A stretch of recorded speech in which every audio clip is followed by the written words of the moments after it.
Puji Tuhan. Selamat pagi, kita bertemu kembali tetap.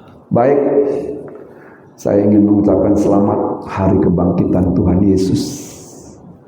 Dan pada pagi hari ini, sebelum saya pulang, saya sudah kirim berita kepada sekretaris untuk membuatkan flyer. Saya nggak tahu kalau anak-anak Tuhan apakah tahu DP atau tidak flyer ini. Mungkin flyer ini kalau ditayangkan terlalu kecil, tapi munculkan aja temanya dulu. Ya, kalau temanya mungkin agak besar, jadi bisa dilihat. Nah, itu dia. Proklamasi identitas yang mengubah arah hidup kita. Sekali lagi, proklamasi identitas yang mengubah arah hidup kita. Ayat pertama kita baca dalam Yohanes pasal yang ke-6 ayat 62, saya akan baca ya. Demikian bunyi firman Tuhan. Dan bagaimanakah jikalau kamu melihat anak manusia naik ke tempat di mana ia sebelumnya berada? Ini pertanyaan nih Bapak Ibu. Wajib Bapak Ibu jawab. Dan pertanyaan ini masih relevan sampai hari ini. Nanti dari uraian firman Tuhan, Bapak Ibu akan jelas apakah aku sudah menjawab pertanyaan ini yang dilontarkan oleh Yesus kepada orang-orang yang telah menyaksikan mujizat makan dengan 5 ketul roti dan 2 ekor ikan, tapi bersisa 12 bakul dengan audien laki-laki saja sebanyak 5.000 orang. Ini yang Yesus lontarkan. Kenapa? Karena sebelumnya ketika mereka datang mencari Yesus, Yesus katakan, kamu datang kan karena kamu sudah melihat mujizat. Dan kamu sudah makan kenyang. Yesus membongkar niat, ya, membongkar isi hati mereka mencari Dia. Tidak tercatat ini apakah mereka tersinggung atau tidak. Tapi kalau gembala yang ngomong, banyak juga yang tersinggung. Gembala sukanya menyinggung orang. Padahal ini membongkar kemunafikan kita. Ya. Kita datang mencari Tuhan, niatannya apa? Gitu. Nah, ini yang 5.000 orang yang telah makan roti dengan kenyang. Yesus menyeberang ke Galilea, ke danau, ke sisi danau yang lain. Mereka cari-cari dan akhirnya ketemu. Dan mereka katakan, kok nggak kasih tahu nyeberang ke sini kira-kira. Nanti baca pasal 6. Yesus katakan, ya kalian cari kami kan karena kamu sudah makan roti kenyang. Ya kan?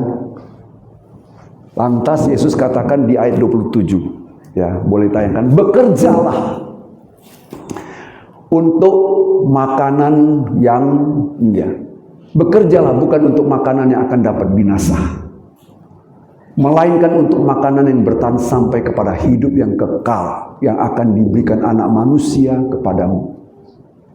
Sebab dialah yang disahkan Bapa Allah dengan meterainya.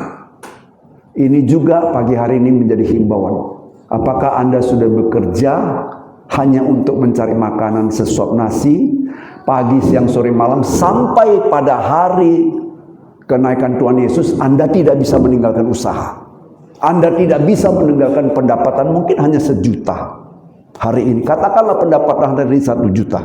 Tapi Anda tidak rela meninggalkan karena Anda masih bekerja untuk makanan yang dapat binasa. Tapi Yesus katakan, bekerjalah bukan untuk makanan yang akan binasa, melainkan untuk makanan yang bertahan sampai kepada hidup yang kekal, yang akan diberikan anak manusia kepadamu, sebab dialah yang akan disahkan oleh Bapa Allah dengan meterainya. Dialog ini berlanjut. Dia berlanjut ya. Kemudian orang banyak mengatakan, boleh nggak tunjukkan kepada kami tanda apa supaya kami percaya bahwa engkau diutus oleh Bapa. Sampai pada tahap ini orang banyak yang menikmati mujizat-mujizat yang Yesus adakan masih belum percaya. Sampai saat ini Bapak Ibu yang katakan percaya sudah ikut Tuhan sekian lama, tapi benar-benar percaya, tapi buktinya di mana? Kira-kira kalau kita bandingkan dengan peristiwa ini, buktinya di mana? Itu yang perlu kita selidiki. Tanda apa? Kita maju ke ayat 51. Ayat 51 katakan begini, akulah roti hidup yang telah turun dari surga. Jikalau seseorang makan roti ini, ia akan hidup selama-lamanya, dan roti yang kuberikan itu ialah dagingku yang akan kuberikan untuk hidup dunia. Ini lagi, dengan pernyataan ini tambah bingung mereka. Tambah bingung. Ya. Mereka katakan, apa tidak salah dengar? Kira-kira yang ngomong ini waras nggak? Masa dagingnya mau kita makan? Kan kira-kira begitu. Mereka nggak percaya. Tergoncang hati mereka. Tapi Yesus tahu, sebelum mereka ramai-ramai meninggalkan Yesus, Yesus lontarkanlah pertanyaan yang menjadi ayat pokok kita. Bagaimana jika kamu melihat anak manusia naik ke tempat asal di mana sebelumnya dia berada? Gereja juga begitu, ketika terjadi kebingungan, tidak tahu, harusnya mestinya tanya kepada gembala. Ini tidak, ambil sikap, tinggalkan. Ya. Pagi hari ini perlahan-lahan kita membongkar bagaimana sikap kita sebenarnya ketika kita mengiring Yesus sudah sampai setakat ini. Sekali lagi, dan bagaimanakah jikalau kamu melihat anak manusia naik ke tempat di mana ia sebelumnya berada? Ayat firman ini sangat cocok pas dengan hari ini secara penanggalan internasional diakui sebagai hari keterangkatan Yesus atau kenaikan Yesus ke surga, kembali ke rumah asalnya. Karena firman Tuhan katakan dalam Yohanes pasal 1 ayat 1, pada mulanya Allah, pada mula adalah firman, firman itu bersama-sama dengan Allah, itu pada mulanya. Dan firman itu bersama Allah di surga. Kemudian ayat 14 dari Yohanes pasal 1 di sana dikatakan firman itu menjelma menjadi manusia dan tinggal berada di antara kita. Tapi supaya lebih jelas lagi ayat 18 di sana dikatakan anak tunggal Bapa yang berada di pangkuan Bapa. Jadi berarti memang dia dari surga.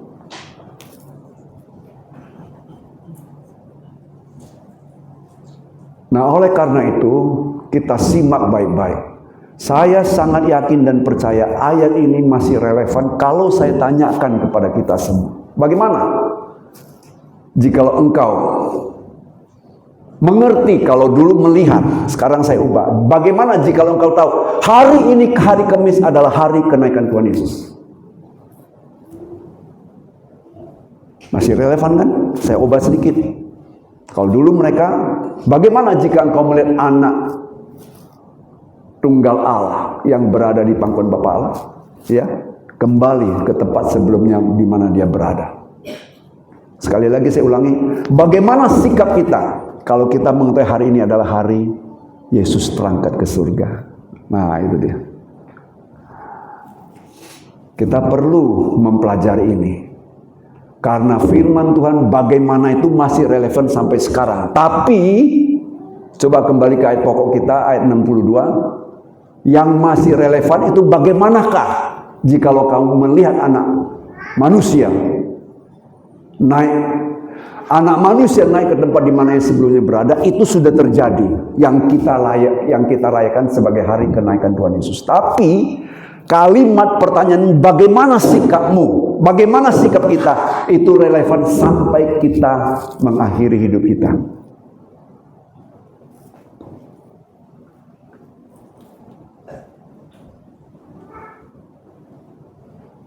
Saya berhenti sejenak untuk Bapak Ibu merenungkan.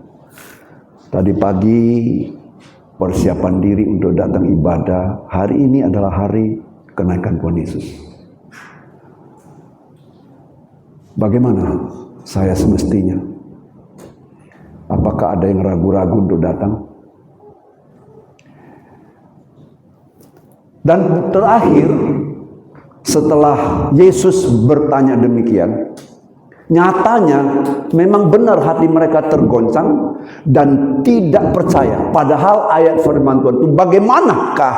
Itu adalah pertanyaan yang menjembatani ketidakpercayaan mereka, keraguan-raguan mereka untuk menuju pada status percaya.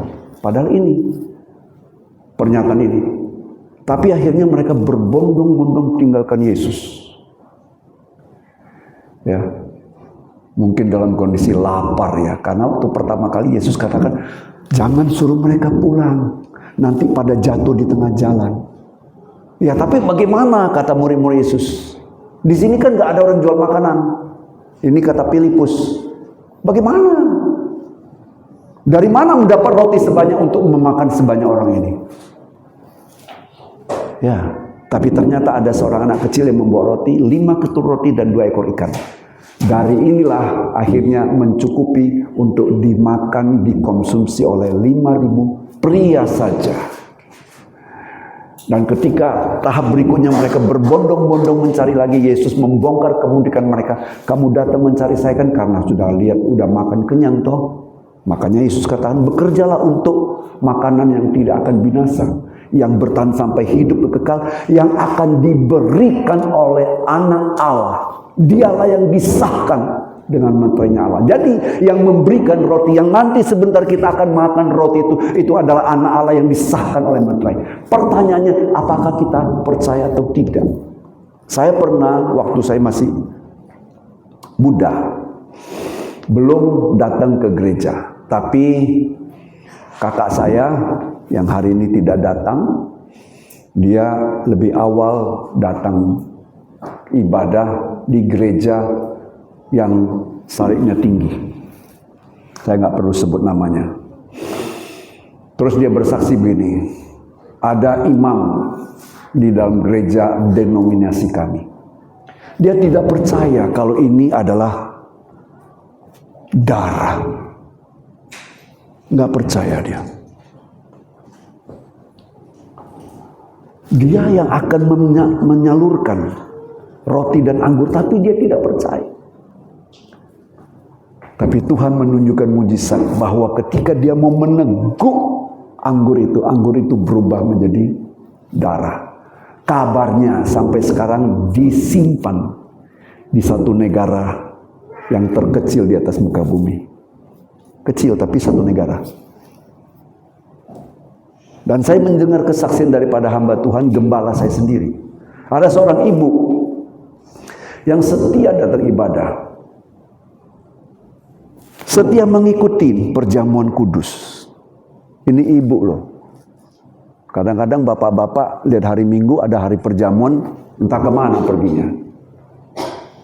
Lebih apa namanya? Lebih intens, lebih cocok makan perjamuan ramai-ramai yang enak daripada perjamuan Tuhan. Sehingga hari ibadah ada perjamuan, nggak nampak. Ditanya kemana? Oh sorry om, tadi ada pesta. Ya. Ibu ini setia, dan ketika suaminya tidak mau ke gereja, dia tetap setia. Kata suaminya waktu ibunya, Pak ayolah Pak. Berkali-kali dia mengajak suaminya, ayolah Pak kita ibadah. Hari ini hari ada perjamuan Tuhan, kita makan tubuh dan darah Yesus. Mendengar begitu, sang suami bilang, pergi kau ya. Nanti pulang kalau kau tidak bawa darah Yesus, jangan kau tinggal masuk rumah. Ini saya dengar kesaksian dari gembala saya. Jadi dia pulang selesai ibadah, dia tetap menangis. Gembala tanya, kenapa Bu? Kok dari prosesi tadi makan perjamuan, doa udah selesai, semua udah selesai, kalau ibu terus nangis saja. Saya harus bawa ini Pak pulang, Pak Gembala. Saya ditunggu oleh suami, awas kau ya kalau kau tidak pulang bawa darah Yesus. Dia katakan begitu. Dia tunjukkan dengan getar. Akhirnya katanya gembala sama dia berdoa, pulanglah ibu, Tuhan menyertai. Dia pulang. Langkah gontai menuju ke pintu rumah, sang suami sudah pegang pisau dan sudah menunggu. Belum masuk rumah dia. Mana itu darah itu? Dan tahukah Bapak Ibu, sama seperti para hamba-hamba yang disuruh cedok, ambil itu kasih kepada pemimpin pesta. Waktu dicedok masih air dari guci itu. Tapi kapan berubahnya? Pada waktu seloki anggur itu lengket ke bibir pemimpin pesta. Ternyata bukan air, tapi itu adalah anggur. Iman menuntut tindakan. Ya. Dan karena ini prosesinya kita hari ini makan perjamuan, saya kaitkan perjamuan dengan kebangkitan dan kenaikan Tuhan Yesus. Tuhan Yesus sudah naik. Kalau dulu pertanyaan Tuhan Yesus, bagaimanakah jika engkau melihat anak Allah naik ke tempat sebelumnya ia berada? Tapi pagi hari ini saya ubah sedikit. Bagaimanakah sikapmu mengetahui bahwa hari ini adalah hari Yesus terangkat ke surga? Kalau kita mau memperhatikan firman Tuhan, sesungguhnya pertanyaan Tuhan Yesus ini adalah untuk menjembatani mereka yang ragu. Tapi akhirnya mereka tinggalkan Yesus. Kalau kita baca mulai pasal 6, mulai ayat yang terakhir, ya, ayat yang ke-60, di sana tinggal Yesus dengan murid-muridnya. Maka Yesus katakan, tidakkah kalian juga mau pergi? Jawab Petrus, kepada siapa kami mau pergi? Engkau sungguh-sungguh anak Allah yang turun dari surga. Nah, ini penting. Belum dia dengar, hanya mendengar. Belum dia melihat, hanya mendengar pernyataan Tuhan Yesus, pertanyaan Tuhan Yesus, bagaimanakah jika engkau melihat anak Allah naik ke tempat di mana sebelumnya ia berada? Petrus mewakili 12 murid.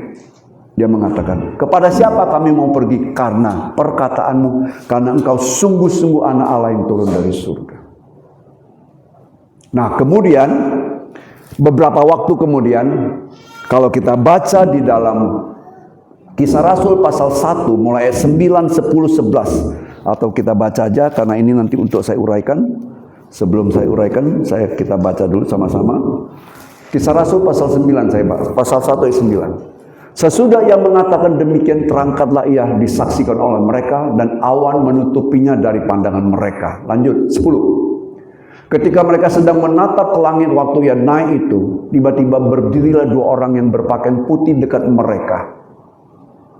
Dan berkata kepada mereka, hai orang-orang Galilea, mengapakah kamu berdiri melihat ke langit? Yesus ini bukan Yesus lainnya.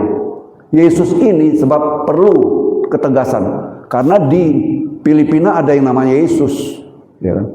Yesus ini yang terangkat ke surga meninggalkan kamu akan datang kembali dengan cara yang sama seperti kamu melihat dia naik ke surga. Lanjut ayat 12. Maka kembalilah rasul-rasul ke Yerusalem dari bukit yang disebut Bukit Zaitun yang hanya seperjalanan sabat jauhnya dari Yerusalem. Artinya perjalanan 7 hari ya, 1 sabat. Setelah mereka tiba di kota, naiklah mereka ke atas, ke ruangan atas tempat mereka menumpang. Mereka itulah Petrus, Yohanes, Yakobus dan Andreas, Filipus dan Thomas, Bartolomeus dan Matius, Yakobus bin Alfius dan Simon orang Zelot dan Yudas bin Yakobus. Lanjut. Mereka semua bertekun dengan sehati dalam doa bersama-sama dengan beberapa perempuan serta Maria ibu Yesus dan dengan saudara-saudara Yesus. Lanjut. Pada hari-hari itu berdirilah Petrus di tengah-tengah saudara-saudara yang sedang berkumpul itu, kira-kira 120 orang banyaknya yang lalu berkata. Ini sampai sini. Saya ingin bertanya kepada Bapak Ibu, seandainya kita ada pada saat itu di Bukit Zaitun, kita termasuk 500 orang, karena di sini kan 120. Kalau di dalam Kisah 1 Korintus pasal 15, di sana dikatakan lebih dari 500 orang yang menyaksikan Yesus terangkat ke surga. Saya bertanya, seandainya kita, Bapak Ibu dan saya ada di Bukit Zaitun menyaksikan Yesus terangkat ke surga, perlahan-lahan mungkin, maaf kita mungkin pelongo-pelongo. Mungkin kira-kira begitu ekspresinya. Dia naik ke surga. lama-kelamaan tertutup oleh awan hilang. Apa reaksi Bapak Ibu? Seandainya. Mengapa saya katakan begitu? Karena hal keterangkatan ke surga telah terjadi masa lalu, tapi tidak diyakini dan tidak dipercayai. Dan yang tidak yakin dan tidak percaya itu kualitasnya bukan orang biasa, Bapak Ibu. Dalam 2 Raja-Raja pasal 2 15 sampai 18 di sana dikatakan, serombongan nabi-nabi yang jumlahnya 50 orang datang kepada Elisa. Dia katakan, "Di mana tuanmu Elia?" Elisa katakan, "Tuanku, Elia sudah terangkat ke surga."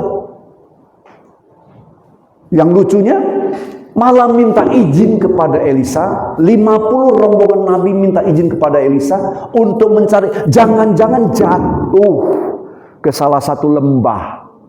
Apa dia maknanya ini? Berarti 50 rombongan nabi pun tidak yakin bahwa ada keterangkatan ke surga. Itu zaman dulu. Apakah ini ada? Ini ada. Buktinya apa? Lebih dari 5.000 orang yang mendengar perkataan Yesus yang berkata, "Bagaimanakah jika engkau melihat anak Allah naik ke tempat di mana sebelumnya berada?" Padahal di sini hanya 500.000. Yang mana? Yang selebihnya di mana? Berarti kan mereka tidak percaya dengan pertanyaan Yesus ini. Yang benar aja. Dia sudah mengatakan, tubuhku adalah roti yang turun dari surga. Sekarang bilang lagi naik ke surga 2 kali. Rasanya nggak waras perkataan seperti itu. Buktinya cuma 500. Makanya pertanyaan Yesus itu perlu kita dalami, kita resapi. Kalau pertanyaan itu ditujukan kepada kita, bagaimana? Saya tadi kasih contoh, 550 nabi-nabi pun tidak yakin Elia naik ke surga. Tapi saya yakin yang 11 murid dengan yang lain percaya. Kenapa? Karena tiba-tiba ada malaikat yang mengatakan, "Hai orang Galilea, mengapa kamu menatap terus kepada Yesus yang terangkat ke surga? Yesus ini yang kamu lihat dia terangkat ke surga, lama-lama hilang, dia akan datang kembali." Itulah sebabnya saya kasih tema bahwa momentum Yesus terangkat ke surga, saya kasih tema proklamasi identitas. Identitas apa? Identitas dia adalah Allah yang menjelma menjadi manusia, dari surga turun ke bumi dan kembali naik ke atas. Persoalannya, ketika Allah sudah menyatakan, memproklamirkan, Yesus telah memproklamirkan identitas dia, masihkah kita ragu atau tidak? Saya yakin ini tidak ragu yang sekarang lihat. Tapi tidak semua Bapak Ibu. Itu dia. Tidak semua. Kenapa saya katakan gitu? Nanti saya akan sampaikan, tunjukkan. Jadi kalau seandainya Bapak Ibu dengan saya ada di Bukit Zaitun, pada saat itu kita sama-sama termasuk 50 orang yang menyaksikan langsung Yesus terangkat ke surga, lama-kelamaan hilang. Apakah dalam benak pikiran Bapak Ibu akan mengatakan dengan statement ini, sungguh dialah tokoh sejarah yang tidak terkubur oleh tanah, tapi dia adalah tokoh sejarah yang menjadi juru selamat umat manusia yang melintasi cakrawala. Ada nyanyi lagu pelukis cakrawala, ada kan? Itu saya pikir orang tuh bisa membuat syair lagu ini karena mereka tahu bahwa pribadi Yesus bukanlah tokoh sejarah yang terkubur oleh tanah, tapi dia adalah tokoh sejarah umat manusia yang merupakan Allah berinkarnasi menjadi manusia dan melintasi cakrawala.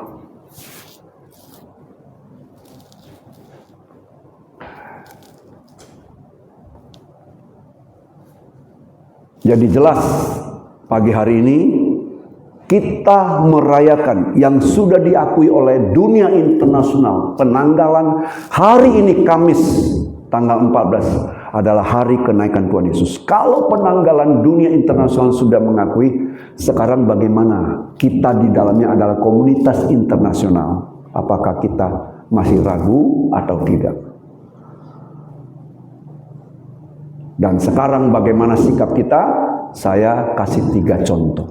Sikap pertama, dari 5.000 audien yang datang mencari Yesus, semua meninggalkan Yesus, dan pada hari terangkat Yesus terangkat di surga, selain 12 murid ditambah lagi dengan berapa? 490 lebih, karena jumlahnya lebih dari 500, 490 lebih. Kemungkinan 490 lebih itu adalah murid Yesus dalam ring kedua, dan kemungkinan mereka yang selalu mengikuti Yesus, di antaranya pernah makan roti dan 5 ketul roti dan 2 ekor ikan. Yang waktu itu tinggalkan tapi kembali datang mencari Yesus. Kemungkinan karena tidak ada catatan mengatakan siapa orang-orangnya, hanya tadi kita baca murid-murid saja. Tapi saya berpikir kemungkinan karena apa? Kalau hatinya sungguh-sungguh merindukan, Tuhan dapat mengubah hatinya untuk kembali mencari Dia. Sama seperti Bapak Ibu. Kalau Bapak Ibu ragu, tapi Bapak Ibu sungguh-sungguh. Yang tadi sudah nggak mau berdoa, tapi ragu-ragu. Tapi karena Yesus, Bapak Ibu ragu, punya kerinduan. Roh Kudus bisa mengubahkan. Jangan ragu anakku. Besok, lusa kau dengar firman Tuhan lagi, kau kembali lagi datang dengan sujud, dengan setia berdoa. Itu pertama. Jadi jangan kita masuk kelompok yang tidak percaya. Juga kelompok yang tidak percaya itu kita rangkum dalam contoh 50 nabi-nabi. Saya tidak mau saat ini membahas mengapa nabi-nabi itu nanti itu season lain. Tapi saya mau kasih contoh biar kita mengambil contoh ini. Zaman dahulu ada seseorang yang menyaksikan tidak seperti ini langsung, tapi dalam perjalanan dia keluar dari rumah papanya menuju ke rumah pamannya oleh karena perilaku dia sebagai seorang penipu yang bernama Yakub. Dia pergi ke padang Aran mencari pamannya Laban. Dalam perjalanannya di tengah jalan dia tidur membaringkan diri dan ada bantal dari batu. Dia bermimpi, Tuhan izinkan dia melihat penglihatan, ada tangga dari bumi yang ujungnya sampai ke surga. Dalam mimpi itu dilihat malaikat naik dan turun. Saya lagi pikir, malaikat asalnya kan dari surga kan, tapi kenapa disebut bahasanya naik turun? Ini menggambarkan Yesus turun melalui kelahiran, tapi yang dimaksud yang ditegaskan, bagaimana jika engkau melihat anak Allah naik kembali ke tempat di mana sebelumnya berada. Jadi belajar dari Yakub, setelah dia melihat ini, apa yang dapat kita pelajari? Satu, dia berjalan mantap, walaupun tempat yang dituju belum tahu. Padang Aran itu rumah Laban mana belum tahu. Karena dari pembacaan kita bisa lihat dia belum tahu. Pamannya siapa? Pamannya yang mana? Cuman tahu nama tapi belum pernah ketemu orang. Dia berjalan dengan mantap. Kenapa? Karena dia melihat. Dan Tuhan berkata, aku Allah kakekmu Abraham dan Allah ayahmu Ishak. Aku akan menyertai engkau dan akan membawa engkau kembali. Dia berjalan mantap. Dia mencari nafkah juga mantap. Walaupun mengalami proses ditipu berkali-kali. Firman Tuhan 10 kali dia ditipu, tapi dia tetap jalan mantap. Mungkin Bapak Ibu dalam proses pekerjaan, Bapak Ibu merasa ada yang melecehkan pekerjaanmu. Ada mungkin uangmu ditipu dan lain sebagainya. Apakah hal ini membuat Anda mundur? Harusnya tidak, karena kita punya Tuhan yang pasti. Tuhan yang meneguhkan kita, aku akan menyertai engkau. Bukan berarti kalau aku menyertai engkau, engkau tidak mengalami masalah. Engkau tetap mengalami masalah sama seperti Sadrak, Mesak, dan Abednego. Tuhan sertai, sekalipun ada di dalam dapur api. Daniel Tuhan sertai sekalipun ada di gua singa. Mana lebih bagus? Tuhan tidak menyertai Anda bebas saja, hanya terkena sedikit saja panah. Kalau di tengah hutan, orang lagi panah binatang buas, ternyata panah itu kena di sini, dan panah itu panah racun. Rasanya sedikit gak apa-apa. Dan mana lebih baik? Ini perbandingannya. Anda kena panah agak berat, tapi ada penyertaan Tuhan. Dengan Anda kena panah sedikit, tapi nggak ada penyertaan Tuhan. Pilih. Artinya apa? Dalam hidup ini kita memang menghadapi banyak masalah, tapi Tuhan katakan, aku menyertai kau. Kepada Yakub yang telah melihat, bukankah di dalam Yohanes pasal yang ketiga di sana, tangga itu gambaran daripada Yesus. Apalagi yang dialami oleh perubahan Yakub? Selain dia tahu Tuhan menyertai dia tidak tertarik itu untuk lama-lama di rumah Laban. Tidak tertarik.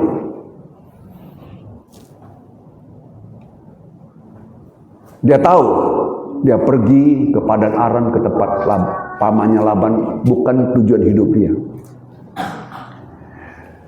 Sehingga setiba saatnya dia kembali ke rumah bapaknya dengan rombongan membawa harta, benda, istri dan anak-anak.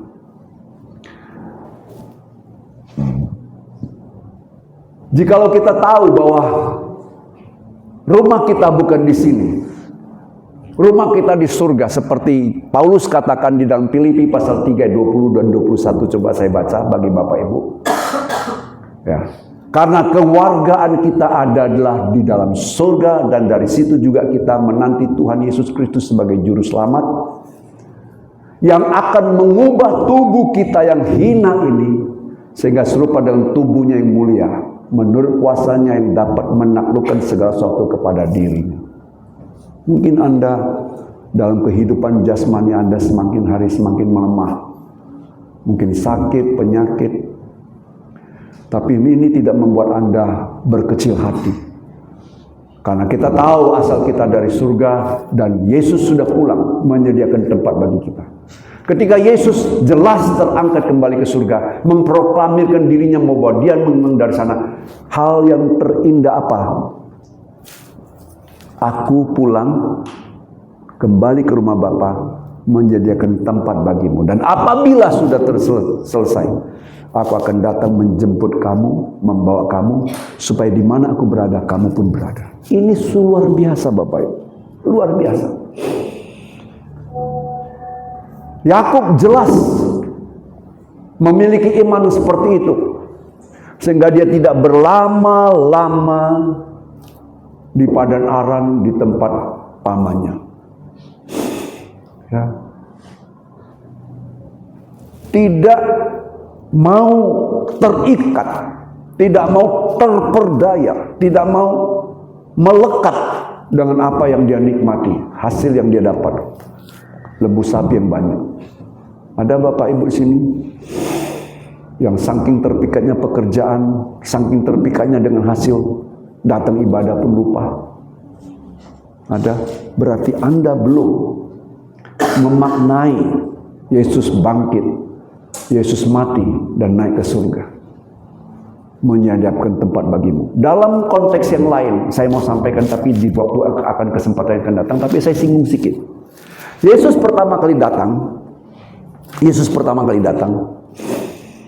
dia seperti tunangan kita yang sudah bertunangan, di mana cincin kawin itu adalah darahnya yang dicurahkan. Setelah tunangan, biasanya tunangan laki-laki akan kembali ke rumah orang tuanya. Betul? Kita tunangan wanita. Dia kembali ke rumah orang tuanya, dia siapkan semua hal-hal yang penting. Mungkin papanya bilang, kamu bikin rumah lah di samping saya supaya kita tetap sama, ya. Atau perbesar rumah ini, kamu ruangannya sana, nanti kalau kamu nikah kamu bisa bawa istrimu di sini. Mungkin begitu. Setelah ini semua selesai, dia datang kembali menjemput kita. Waktu Yesus datang pertama, Yesus menjadi tunangan kita. Tapi Yesus datang kedua, Yesus menjadi mempelai laki-laki yang akan dipestakan dalam pesta pernikahan. Itu dia gambarannya. Jadi kalau kita memaknai ini, maka saya berharap kita seperti Yakub, tidak terperdaya dan terpikat oleh hal-hal yang ada di dalam dunia ini, yang sungguh-sungguh bisa mengalihkan kita untuk tidak sungguh-sungguh ikut Tuhan.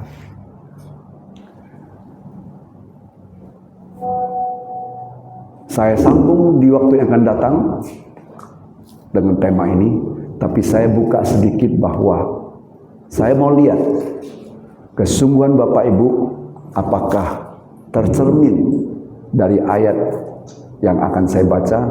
Coba kita kembali buka ayat yang ke-11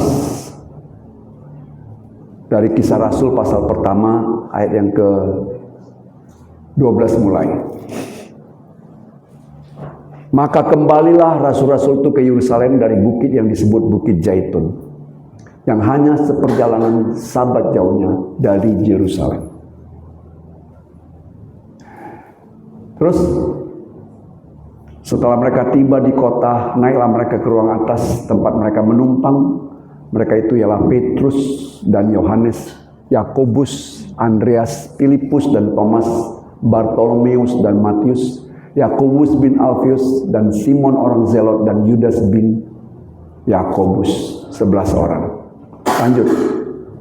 Mereka semua bertekun dengan sehati dalam doa bersama-sama dengan beberapa perempuan serta Maria ibu Yesus dan dengan saudara-saudara. Ini bukti perubahan hidup mereka. Mereka mau menggabungkan diri, bertekun, berdoa. Tujuannya apa? Karena mereka percaya yang memberikan pesan adalah anak Allah yang kembali ke surga, yang telah berpesan, jangan tinggalkan Yerusalem, nantikan janji Bapa. Itu langkah pertama bahwa Anda percaya Yesus telah bangkit dan kembali ke surga dan memberikan janji kepadamu dan kepada saya. Malam ini dan malam selanjutnya kita ada doa 10 malam. Kalau saya hitung ini sekitar ada 80 orang. Tapi saya mau lihat nanti malam ada 80 orang atau tidak yang menyatakan bahwa Anda percaya Yesus telah naik ke surga dan meninggalkan pesan, jangan tinggalkan Yerusalem. Itu baru tahap pertama. Harusnya Anda mencari, menerima, menunggu, meminta janji Tuhan sampai Anda seperti Paulus yang berkata, namun aku hidup, tetapi bukan lagi aku yang hidup, melainkan Kristus yang hidup di dalam aku. Hidup yang kuhidupi sekarang ini di dalam daging adalah hidup karena iman kepada anak Allah yang telah menyerahkan dirinya kepadaku.